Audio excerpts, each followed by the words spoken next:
Sa last stop, sir, dyan ako umaalalay sa gamot. Kasi sa yung mga ilang lap niyan lumipas, doon ako medyo mabigay ng mga gamot sa kanya. Kahit saan ko siya i-pair, talagang binibigyan niya ako ng mga achievement.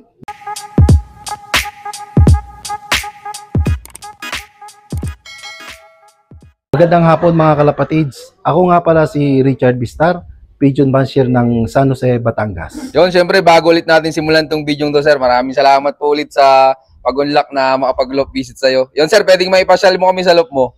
Sige, tara, samahan ko kayo. Yun, tara, let's go mga kalapatids. Ito nga pala yung mga achievement ko latest na nakuha kay Maxine. Ito siya. Ito yung latest ko mga trophies. Sa isang ibon lang to, sir? 11 trophies yan kay Maxine nung summer natin ng Ulpa. Tapos, sir, pwede palang malaman yung mga latest achievements mo. Itong summer natin, 3 ibon ko lumusot. Bale, yung sa Ulpa, 3rd overall siya sa Batangas. Young bird.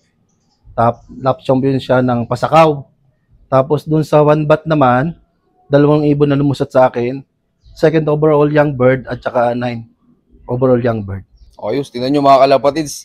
Sa Batangas, ito si Sir Richard yung masasabi natin na consistent winner. Tapos sir, anong bloodline pala yung madalas manalo sa'yo dito? Sir, yung baseline niya is Rezo. Nanggaling yan sa kaibigan ko kay Alvin Castillo. Ito matropa kong taga San Jose. So, bisita tayo. Yeah. Matropa. Ito si Alvin Castillo. Diyan nanggaling yung aking ibong Yan. Bili-bili. Sir, pwedeng makita yung mga winner mong ibon dito. Sige lang. Samahan ko kayo. Mga kalapatids, ito pakilala ko nga pala sa inyo, si Jamila. Ito yung latest kong nanalo sa one bat. Yan. Anong bloodline nan, sir? Sabi ko sa inyo kanina, sir, yung baseline niya is Rezo, kay Miss Bagito. Yan. Tapos ang kanyang kaparis naman, sir, ng magulang nito ay Alphonse, Nelson Chua. Sir Nelson Chua, sir. So, nakapumwesto to sa akin, sir, ng 2nd overall champion ng Young Bird. Tapos, lap champion ng Pasakaw. Kumakala pa din, sundin din ito. 10th place din siya sa last 3 laps 500. Yan. Jamila. Yung isa kong ibon, sir, na si Jane, sad to say, sir, na hindi nakauwi yung ibon. Binigyan niya tayo ng 2nd overall sa one bat. Kumbaga, sir, nakapondo ng speed. O, pumondo na siya ng Kalbayog. Nag-clock ka siya ng Kalbayog. Alam naman natin, sir, na itong summer, napakahirap ng laban natin. Hindi mo ma-predict yung panahon. Akala mo mainit, yung pala naman, na maulan din. Kaya hirap. Ang natatandaan ko nun, sir, bago pa magpakalak nun, parang sa total na nag-percentage is 10% lahat na nakapagpa-uwi. Sobrang hirap, sir, ano? Oo, sobrang hirap. Napakahirap. Buwan na, sir, yung ulan. May papahirap sa kanila, ulan. Saan yung last lap nun, sir? Katbalogan, sir. Kahit yung sa one bat, sir, durugan din kami dun. Buti, lumusot din yung sa one bat ko sa Katbalogan na yun. Kaya bago naman, sir, nagkadurugan kami sa Katbalogan, nakapwesto na rin yung ibon ko. Yun. Kaya iba talaga, sir, yung sir, nakakaponda ng speed yung ibon, Oo, sir. Hanggat maaari, kaya nga, pagka magtatawidan ng dagat, hanggat maaari, sir, pinipilit kong may kondisyon ng ibon na maayos para may pwesto ko siya na maganda-ganda. Kasi wala na makapagsabi diyan pag dumating ng tawiran Talagang hindi mo alam kung lulusot o hindi.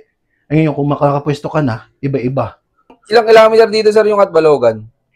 Parang nasa kulang 500. Hindi ko na rin masyado na-check, sir. Anong ginawa mong preparation dyan, sir, bago ikarga ng last lap? Sa last stop, sir, dyan ako umaalalay sa gamot. Kasi sa yung mga ilang lap niyan lumipas, doon ako medyo mabigay ng mga gamot sa kanya. Ngayon, pagkita ko pagdating sa last lap, at okay pa naman yung katawan, hindi na ako masyadong gagagamot. Inire-relax ko na yung katawan nila. Tapos, ang ginagawa ko, sir, hindi wala na silang nasa loop na lang. So ngayon, kung minsan, isang beses kong paalpasan na lang, yung sariling lipad. Hindi ko na force fly, wala na akong toss. Kasi minsan, doon pa nadidisgrasya, sir, sa pagtatos natin. Ano lang siya, sir, nga pala, 2nd day bird siya. Nung, cut off. Pero kahit na, sir, sobrang hirap naman ng karera yan, Sir, napakahirap, sir. Kita mo naman, ilang ibon yung Katbalogan natin, sir, nakauwi, hanggang mabibilang mo. Oo nga. Ilan ba yung nag-clock nun? Tanda ko, parang 4 ata. Opo, sir, 4. 4. Talagang pahirapan, sir. Eh di gaano ka kasaya, sir, nung dumating yan, nung galing Ay. last lap? Tulad na sinabi ko sa unang vlog natin, sir, yung pagka nananalo ka, talagang paalam mo, lagi kang newbie. Priceless, sir, yung mga kasiya yung binibigay ng ibon sa atin. Yan. Kahit cut-off siya, sir, masaya ako kasi umuwi siya. Oo nga. Tsaka pumesto pati, ano, Oo, pumesto, sir. Pumestong ibon. may binigay ng trophy, nandyan pa yung, ano, yung ibon mismo, no? Yes, sir. Opo. Ito, mga kalapatid. So, edi, sir, ito, no, gagawin nyo na pong breeder. Oo. Gaya ng mga mga nanalo ko kasing ibon, sir, ginagawa ko ng breeder. Yun, doon ako iniipon ko na lang. Pero, sir, ikaw, may na-experience ka na good flyer, tapos good breeder din. Oo, sir. Unang-una, sir, yan yung si Miss Bagito. Ang napaka-bless, sir, sa akin na dumating ng ibon yan. Nagaling kay Alvin nga, nabanggit ko sa iyo kanina. Kasi, kahit saan ko siya i-pair, talagang binibigyan niya ako ng mga achievement ng ibon. Gaya, sir, nung si Miss Bagito, ikinuros ko kay Maximus. Unang pair ko doon, sir, nag-produce agad sa akin si Maxine. Yung hakot niya, sir, yung sa summer natin ng Ulpa. Tapos, ang ginawa ko kay Miss Bagito, ikinuros ko yan doon sa kaibigan ko, kay Kevin Gonzalez, sa Garuda line niya. Ano naman yan, sir, sprint champion, tapos second place ng lap 4 ng Noche Buena, at saka yung Paskong Palipad. Yan, sir. Second place siya sa Paskong Palipad, second place siya sa Noche Buena. Yung 100K. Ang bangas na, no? Oo. Tinan mo, sir, kahit sa malipitan, umi-speed, ano? Oo, sir. Tapos ikinuros ko rin si Miss Bagito kay Ansong Ong. Yung baseline niya is Reiso. Doon naman, sir, yung bigay sa akin ng first overall ng fundraise na Motor Cup winner. Oh, yung student yung mga kalapatid, sa tindi nung Miss Bagitong yun, ano? Oo. Nandito ba yung ibon na yun? Yes, sir, nandito to. Tuturo ko sa iyo sa breeding area. Yun, tara mga kalapatid, tingnan natin yung ibon niyang si Miss Bagito. Tara, let's go. Mga kalapatids, ito nga pala yung mga stock bird area ko. Ito, mga kalapatids. Yan. Ito yung cock section. Sir, yan. Andyan yan. Dito ko nilalagay yung mga breeder ko, tapos ko silang gamitin. Dito ko sila kinukondisyon ulit para may balik ulit yung magandang kondisyon nila. Tapos sir, ikaw pala, tapos na ng breeding ngayon. May naiwan ako, sir, 3 para sa south. Ayun.